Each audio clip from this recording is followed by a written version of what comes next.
درے نبی پر یہ عمر بیتے ہو مجھ پہ لطف دوام ایسا،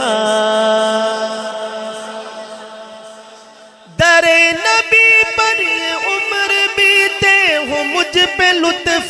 دوام ایسا، مدینے والے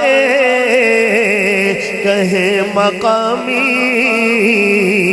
ہو ان کے در پر قیام ایسا،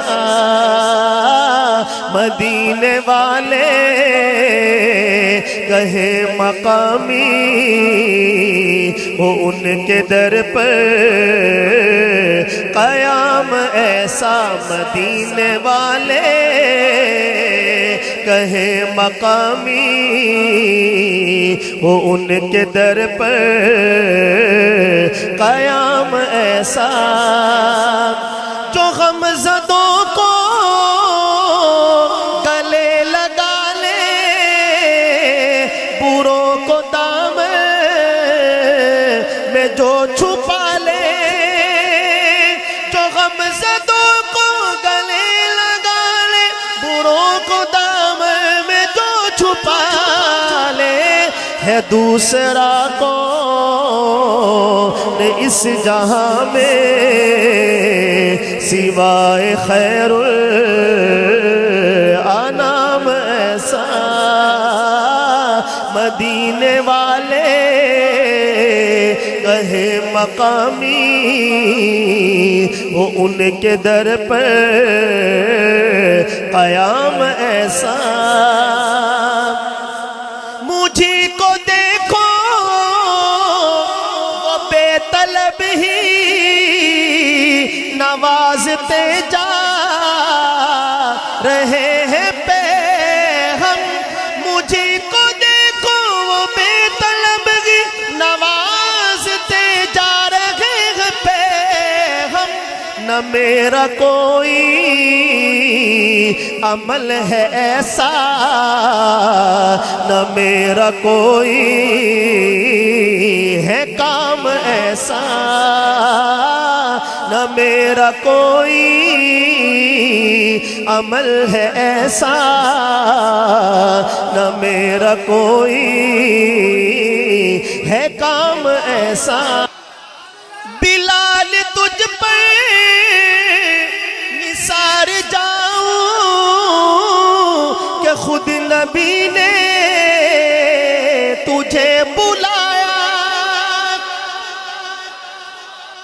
مدینہ میں انتقال ہوا سرکار دو عالم کا، تو حضرت بلال نے پہلی اذان پڑھی، وہ ظہر کی اذان تھی، اور جب بلال کی زبان سے نکلا اشہد ان محمد رسول اللہ، ہچکی بن گئی، اذان پورا کرنا مشکل ہو گیا، تو واپس تشریف لائے تو کہا کہ مدینہ والوں آج کے بعد بلال اذان نہیں پڑھے گا۔ پھر جدائی، اور وہ بھی سرکار دو عالم کی، بلال سے کیسے برداشت ہو؟ یہاں سے ہجرت کر کے دمشق چلے گئے،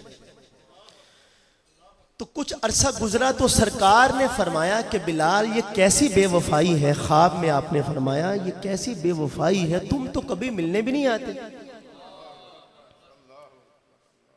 تو بلال اٹھے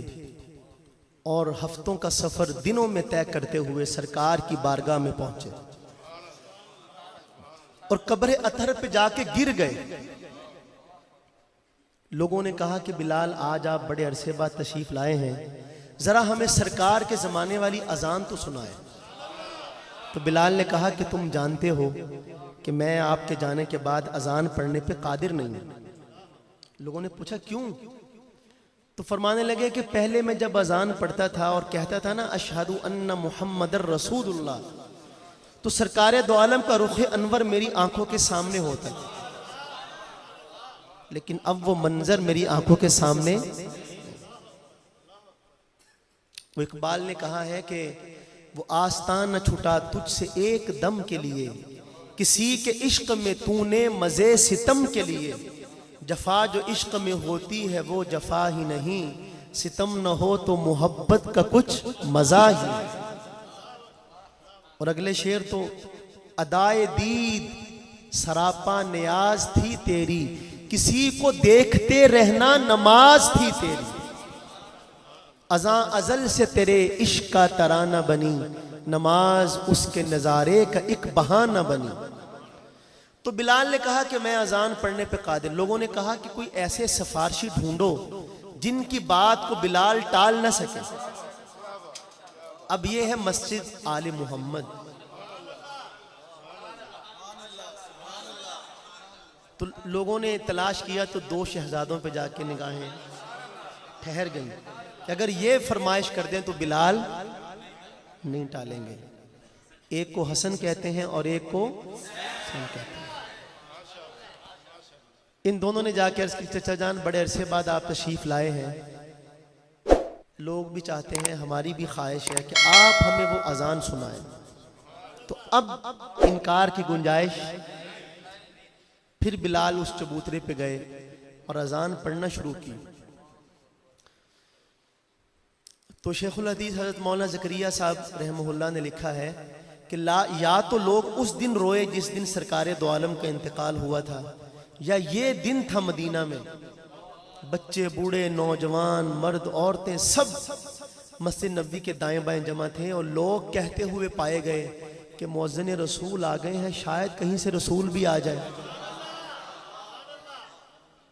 جب آقا کا انتقال ہوا تھا تو صحابہ کرام کو یقین نہیں آتا تھا،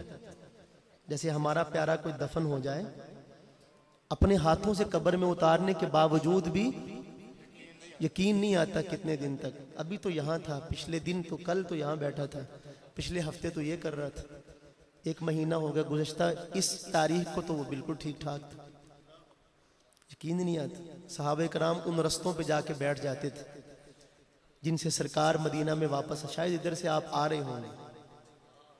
تو لوگوں کو وہ زمانہ یاد۔ اس واقعے کی طرف اشارہ کیا ہے شاعر نے، بلال تجھ پر نثار جاؤں کہ خود نبی نے تجھے بلایا، بلال تجھ پر نثار جاؤں کہ خود نبی نے تجھے بلایا، نصیب ہو تو نصیب ایسا، غلام ہو تو غلام ایسا، مل کے کہیے نصیب ہو تو نصیب ایسا، غلام ہو تو غلام ایسا، بلال جیسا نصیب ہو تو نصیب ایسا، غلام ہو تو غلام ایسا، ہے جتنے عقل و خرد کے دعوے سب ان کی گردے سفر میں گم ہے، جتنے عقل و خرد کے دعوے سب ان کی گردے سفر میں گم ہے، کوئی بھی اب تک سمجھ نہ پایا ہے مصطفیٰ کا مقام ایسا، کوئی بھی اب تک سمجھ نہ پایا ہے مصطفیٰ کا مقام ایسا۔ کیسا مقام؟ نماز اقصی میں جا پڑھائی تو انبیاء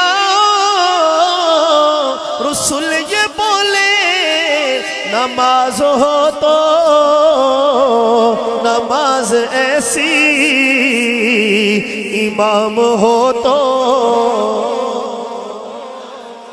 نماز ہو تو، مل کے کہیے نماز ہو تو نماز ایسی، امام ہو تو امام ایسا میں خالد اپنے